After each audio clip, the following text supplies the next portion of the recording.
भाई लोग नमस्कार। जी हाँ दोस्तों, प्रमोद प्रेमी यादव जी के काफ़ी ब्लास्ट लेवल का सॉन्ग का अपडेट लेके आ गया हूँ आप लोग के बीच में। तो जी हाँ दोस्तों, आप लोग को बता दूँ, जी हाँ दोस्तों, सुनील सागर और प्रमोद प्रेमी यादव जी के काफ़ी ब्लास्ट लेवल का गाना आप लोग के बीच में आ रहा है। बहुत जल्दी आप लोग के बीच में प्रमोद प्रेमी इंटरटेनमेंट से सुनने को मिलेगा।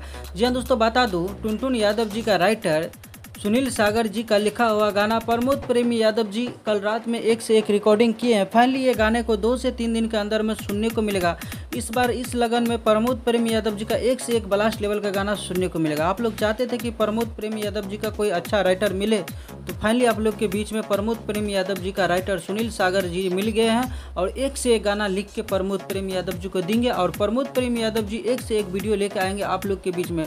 बस कुछ दिन इंतजार कीजिए, रिकॉर्डिंग कंप्लीट हो गया, डायरेक्ट वीडियो के साथ में आप लोग को देखने को मिलेगा। तो गाइस, आज का फाइनल अपडेट यही था। मिलते हैं फिर से एक नए वीडियो के साथ, तब तक के लिए bye bye, take care, love you all, धन्यवाद दोस्तों।